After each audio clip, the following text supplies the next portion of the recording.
Guys, you know that feeling at the back of your head when you're alone at home?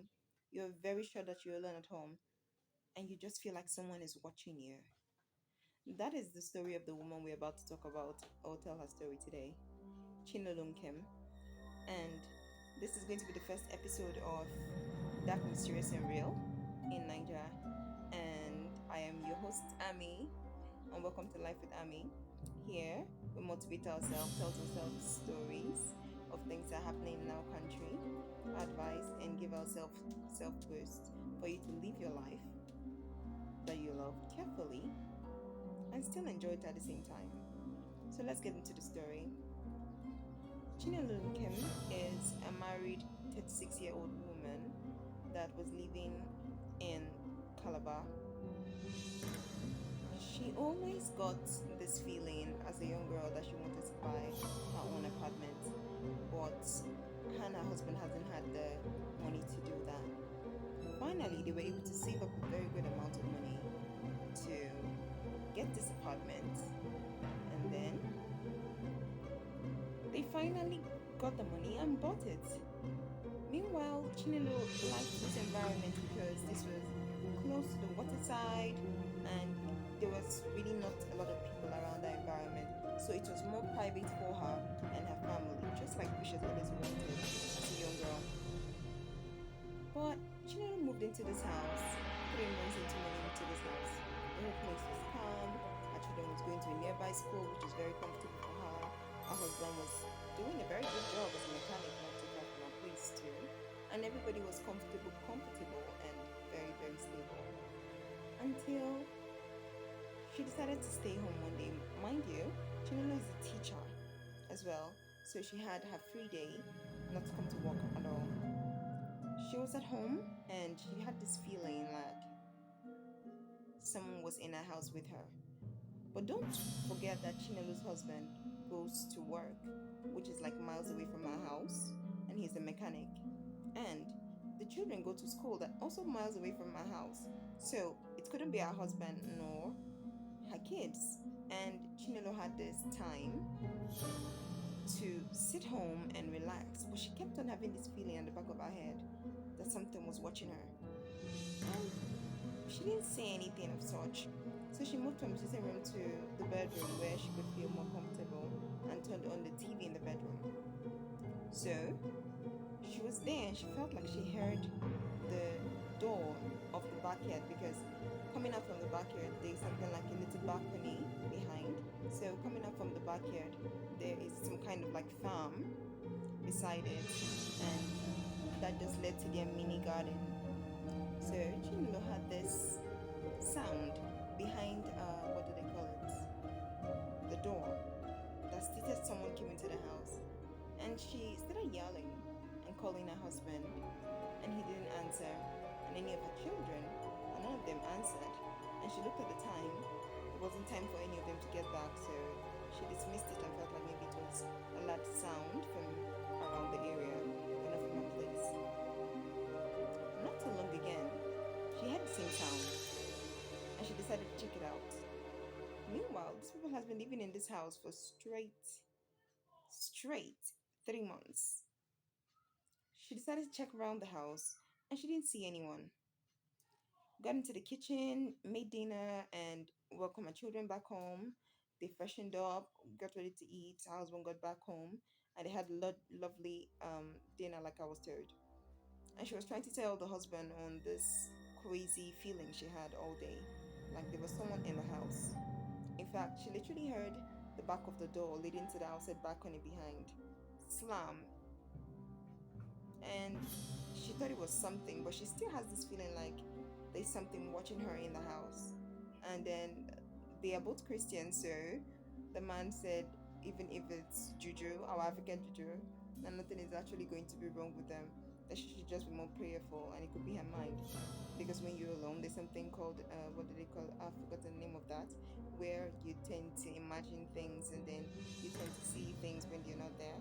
It was just telling her, simple and short, it could just be your mindset. So she took that off, and there was no sign or no sort of any issue till the next 2 3 months again, like I was told. again. But this time around, her children and husband were supposed to go on this kind of trip, I think to her mother's place.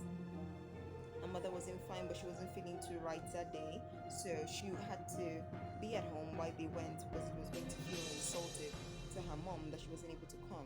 But the main situation was that she just really needed to rest, but she wasn't feeling that good. Chinelo was at home again and felt like someone was walking at the sitting room. Mind you, Chinelo is in her bedroom where she feels more comfortable, and there's a TV there, and she's the only one in that space, and they're the only one in the compound.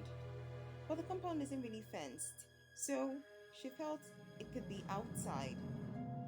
Then she reduced the volume of the TV to find out that this noise is actually really coming from their house in the sitting room. And she got scared and tried looking for her phone, which she dropped it, and out of panic, she wasn't even able to find it. And don't forget that this is a lady that is at home at night, that she's supposed to be feeling comfortable to sleep. But it was different, so she had to check it out. And it was, to her shocking, that there was someone behind the dining. Sweetie, come and help me with this. There was someone behind the dining. And she turned on the lights, saying the person should come out. And the person said if she sees his face, that she was going to kill him. And she was very scared as a lady. She didn't know what to do. She was like, she didn't want to see his face at all. She didn't want to know who he was. He should just please leave her property. And she hasn't done anything wrong. He shouldn't hurt her. That she's not just well. She's the mother of 3 kids. She's married. Literally just telling her whole story. That the person should just please be merciful to her and just permit her to go. And the person told Chinelo to step back a bit, which Chinelo did. Don't forget that this is in Chinelo's house, in her own home, without her husband and her kids around. So she is scared out of her life, according to what I could hear from the story. Completely scared out of her life.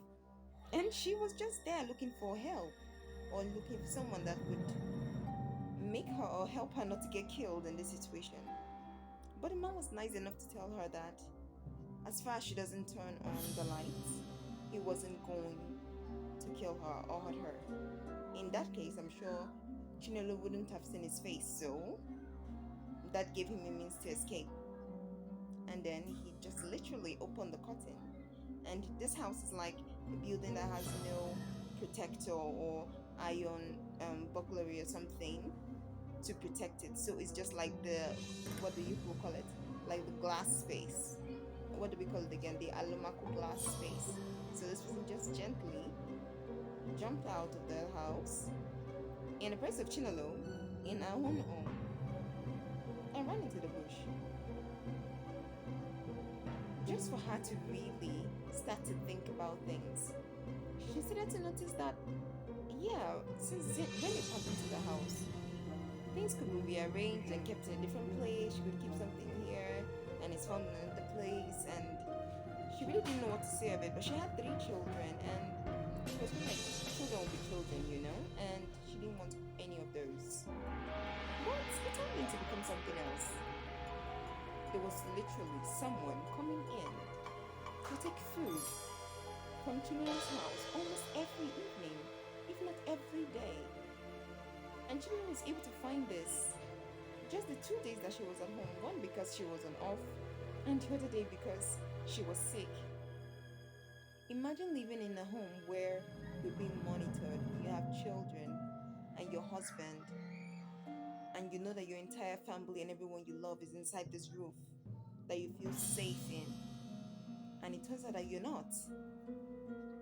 It's crazy. So on behalf of Chinelo and this first episode of That Mysterious and Real, we are trying to advise every family, mothers and women. We have this instinct that is so almost correct, if not 80% correct almost all the time. If there is something you feel please search for it and put more attention to it, because something you think isn't true might just be true.